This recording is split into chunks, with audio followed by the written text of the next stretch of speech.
What's up, guys? Welcome back to the ASAP Automotive channel with another how-to with Mike. Today we're going to be doing struts on a Ford Focus.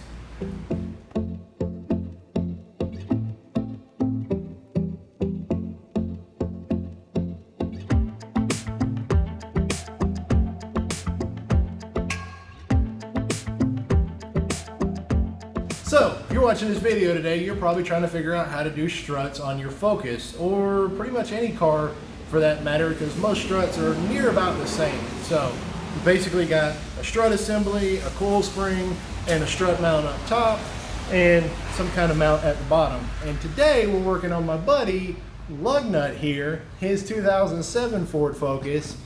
You care to tell the folks why you got the name Lugnut? Well, one day I was driving down the road, and a few months prior I had put a spare tire on my Ford Expedition. I didn't tighten the lug nuts enough, so the wheel just decided to fly off one day. It fell off. It fell off. In the words of Ron White.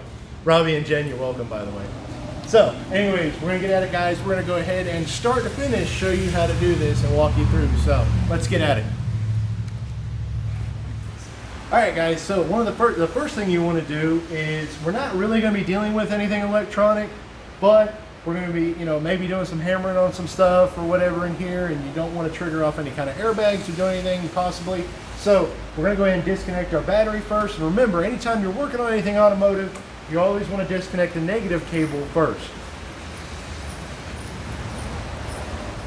Okay, guys, so you guys have to forgive me. It's another beautiful, humid, rainy day here in South Carolina. So I know my hair is a bit of a mess. And we are having to leave the front doors open because it's just so flipping hot in here. And the fans make a bunch of noise, but we got road noise. So anyways, so today we've got this on a lift. I've paid my dues. I'm not doing anything more on jack stands. But you can very well easily do this in your front yard, well, on a driveway or someplace solid, with some jack stands, and you can pretty much just jack it up where we've got the lift mounted on the car, and you'll see once we get it up in the air. So we're going to go ahead and get this thing up, and the first thing we're going to do is go ahead and take our tires off. Alright guys, so depending on which model you got, or if you got aftermarket rims, whatever, these are just some old Steelies, and they've got some hubba-dubs on them. They, when you go back, you always want to make sure you line it up with your valve stem, but normally you can just reach in and just kind of work around and pull them off. I think this one's missing two on the other side anyways. Then what we're going to do is go ahead and take our lug nuts off, and these are 19 millimeters, so we're going to go ahead and bust those off, take all our wheels off, and we'll get to the next step.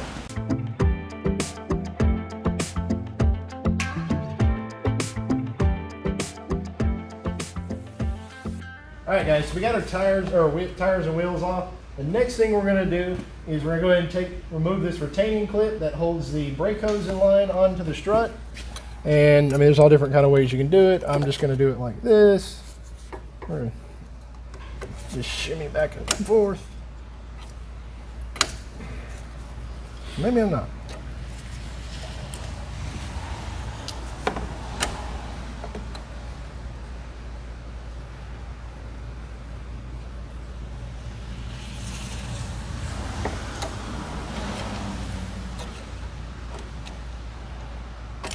There we go. Okay, so move that retaining clip, slide forward, comes right up out. Like I said, this is basically about the same thing for most any strut setup. Normally you've got some kind of few bolts mounting it up top, normally a sway bar end link here mounting to it, and some kind of hoses. Either they'll be like have a little bolt or retaining clip, maybe an ABS sensor coming up here. This car doesn't have ABS on it, so what we're going to do next is go ahead and take the sway bar end link right here.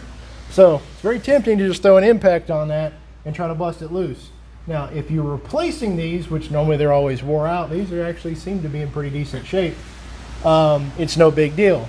But you go to run that loose, spin that in and around there really quick, you're going to burn up the little ball end in it. It's like a little ball and socket like your hip joint. So what you need to do is find the right size Allen head on this one, and then we're going to put a wrench on here and break it loose and walk it off, and get that off to the side, and then we'll get on to the next part. Okay, so this is what I'm talking about, guys. Get your Allen head here to hold that steady, and then come in here. Oh yeah, that's nice. and most likely it's gonna be a lock nut, so it's gonna fight you a bit.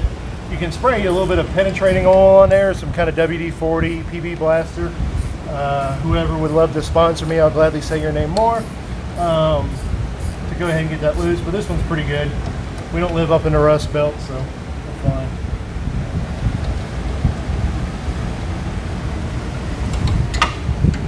Alright, so the sway bar end link is off, and now we'll go ahead and get our retaining bolt here for the bottom of the strut. We'll knock this loose, we'll go back, we'll drop the lift down a little bit, go top side, take the 3 nuts off, and then we're out with a strut. That's the beauty of these quick struts. So you can get a strut just in itself with no spring, no strut mount up top and all that, but sit down and do the math. It's a pain in the butt, especially if you got to rent the tool to compress these springs, and it's kind of sketchy if you're not used to it. Normally for the average consumer, and even here at the shop, we just normally do quick struts. It's a lot less labor. You don't have to completely rebuild the strut, and by the time you buy the top strut mount and all that anyways, you near about the same price as a complete strut, and you get a brand new spring and all. So when you're going to look for struts, look into that and see if they offer what's called typically a quick strut, whether it's Monroe or some other kind of brand, and it'll save you a lot of hassle and a lot of time. Okay guys, by the way, in this particular application, that was a 5mm Allen that goes in there, and the nut was a 15mm. So your application might vary, especially if someone's changed those out. Aftermarket ones might be slightly different. So we're going to go ahead, and this bolt down here is a 18mm. We're going to go ahead and take our impact, run that loose, and then we can knock off the spindle off the bottom of the strut. Alright, so we got our bolts out, come out pretty easy. So this thing being clamped down like this, you're going to have a little bit of resistance, so it's probably seized a little bit. So we're going to go ahead and tap it loose. And just like that, she's out. So now we're going to go top side, take our 3 nuts off, and then we'll drop the whole strut out. Alright guys, so like I said, most any strut situation on a vehicle like this is going to be about the same. Sometimes you might have a strut tower brace connecting the two together to add some structural rigidity to the car. In this case they don't, they're so close to the firewall, I guess it doesn't matter. So typically you're going to have anywhere from about at least 3 to 4 studs up here, nuts or whatever. So these are 13mm nuts. We're going to go ahead and take those loose, and we're going to take the whole strut assembly out. Alright, you want to be careful too while you're doing this. So normally what I'll do is I'll only have like a magnetic part tray or something around here. I can't tell you how many times I've been doing these and accidentally drop a nut somewhere down in here, and it goes into another freaking dimension and you never find it again. So fortunately I have a stash of hardware here for that kind of stuff, but just save yourself some trouble. Get your little magnetic parts dish from the parts store or something like that and keep everything together. So, and this is what it looks like, guys. It's the old strut. Only got 140,000 miles on it, just getting broke in. This car was like absolutely dangerous. I mean, just pretty much no shocks to it anymore, strut, anything. It was just all over the road. So these new struts are going to make a nice difference. Okay guys, so another quick little tip. Whatever you do, unless you're rebuilding one of these and you've already got the tool on here to compress it, don't take this nut off. You go to bust this off, you're going to have a bad day. There's definitely one nut you do not want to bust. Like, the force behind this thing is unreal, and yeah, you're going to have a really bad day, so don't be an idiot. Alright guys, so another little tip here, you can go ahead and set this up in at the top, but save yourself a lot of headache. I like to normally go ahead and slide in and start at the bottom because it's such a pain to line up. So we're going to go ahead and raise this back up. Set it kind of up in here, set down in the bottom, go ahead and set our bolt in there, and then go ahead and set it in the top.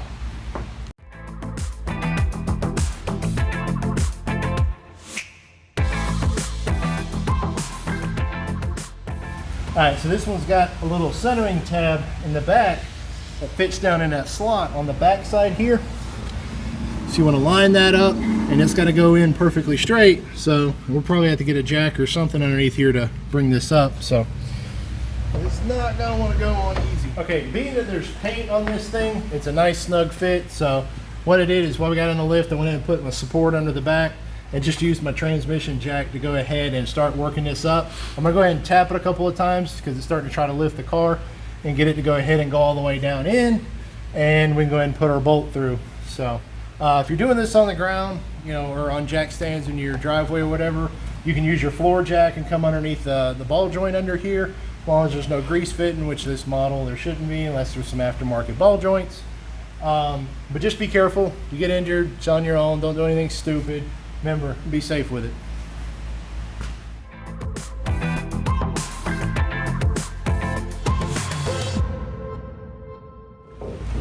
Okay, so our goal here is that retaining little bracket on the back that we were talking about earlier. You want to look through here, and you keep tapping it down until that lines up and clears, so you can stick your bolt straight on through. So we're right about there now. So we're gonna go and try it out.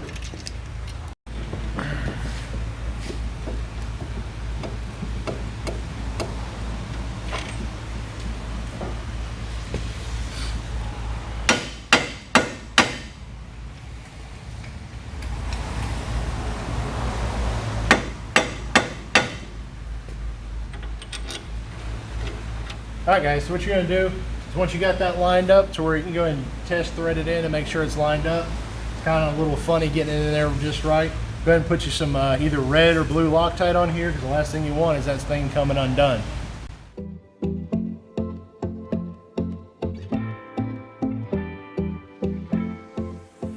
Alright guys, so we got our Loctite on, got our bolt down in there, we're tightened down, we're good to go. We went ahead and put our hose back in just like you took it off. Go ahead and put your clip on, make sure you got it on the right way. The flared edges out away from the bracket, just like that. Slide it on, slides in the groove, and just tap it in. Cool. All right, next thing we're gonna do is go ahead and reattach our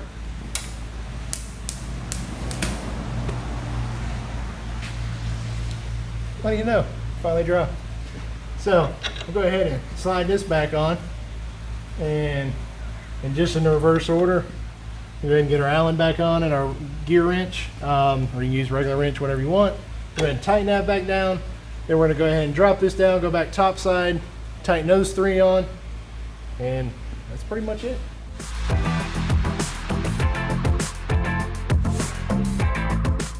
All right guys, so get everything back together. We're gonna go ahead and put a little bit of Loctite on these, and then tighten them down, and then we'll be good to go.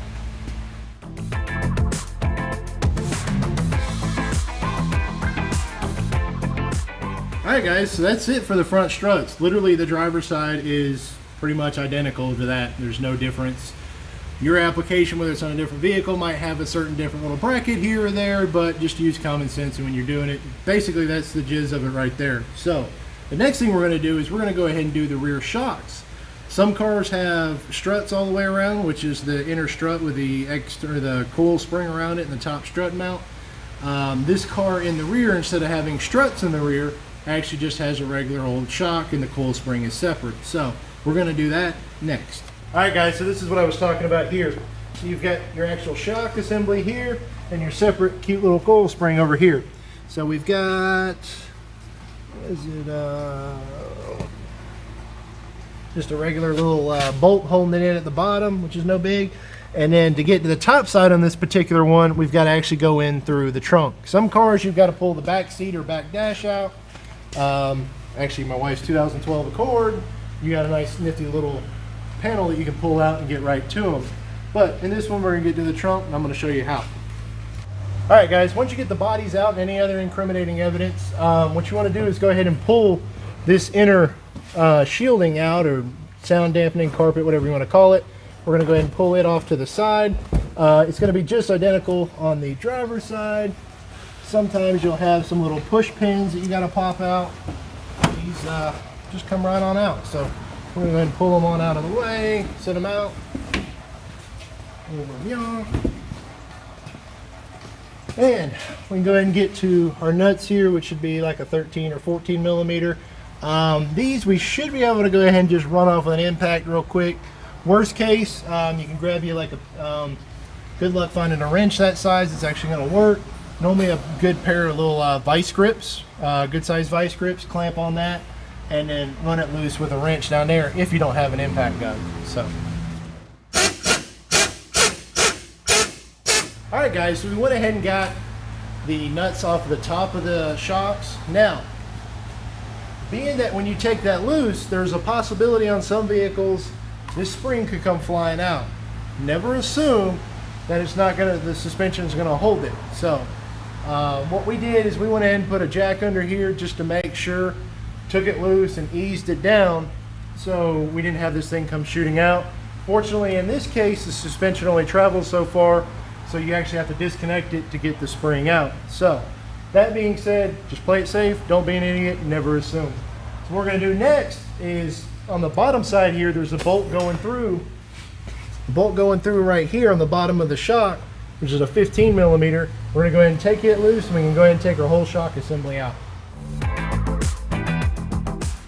All right, so your application might be a little bit different, but you notice some of the old hardware looks a little bit different from the factory one. This is Monroe-matic Plus or whatever, one of their economy line shocks. No need to really put super high dollar shocks on this car. It's not anything luxurious or anything. It's just a good car to get in point A to point B. We're keeping it cost effective. So typically what your hardware is going to look like on most any shock, on the top, you're going to have a washer like this. You want it facing up with a dish up, just like a plate you'd eat off of. And these bushings, the smaller, see how there's a smaller ring there compared to there, smaller one goes up because that's where it goes up through the body. And then the other bushing will come from the top side with the other small one facing it down like that, and the actual sheet metal of the body where it goes through, this is where it's going to tighten down, because when you go inside, you're going to put that on top. Well, when you go inside, you're going to put the bushing on top, this on top, and you're going to come in with your nut and go ahead and snug it down. Now, a lot of idiots out there just love to just row down on these things and splooge them out, and then before you know it, your bushings are shot and you got a clunking in your suspension. You don't need to get crazy with these. Don't over tighten them. Just snug them down enough where they deform and splooge out almost to the diameter of the washer, but not quite all the way, and you're good to go. That's all you need to do. So that being said, we're going to go ahead and set this on up in here like this. We're going to go ahead and start our bottom bolt, and then we're going to go ahead and cut this band and let this thing expand and go up into the top.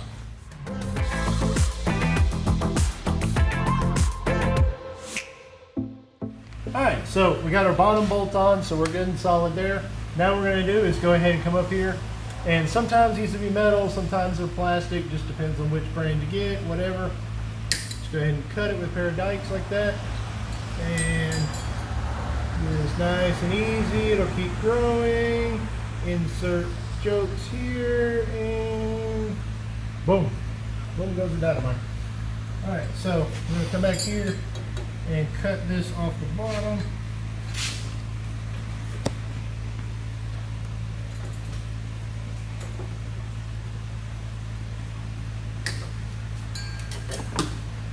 You don't want to leave that on there. And we'll go ahead and we're going to go ahead and do our other side real quick while we got it up in the air. Then we're going to go back in on the inside of the trunk and go ahead and put our hardware on the top and tighten it down. Alright, so here's what we were talking about earlier, where you come through the sheet metal of the car. So we're going to take this bushing, make sure we put the small side down, and just line it up in there like meow.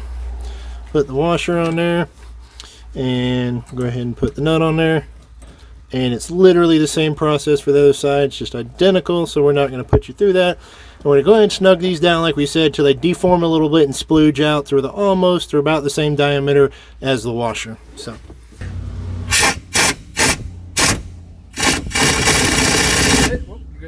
Alright guys, so we got this top tightened down.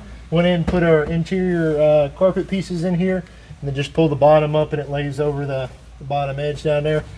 Like I said, sometimes you might have some that have retaining clips throughout. This might have had a couple at one point. It looks like, yeah, maybe one or two there, but they're long gone. But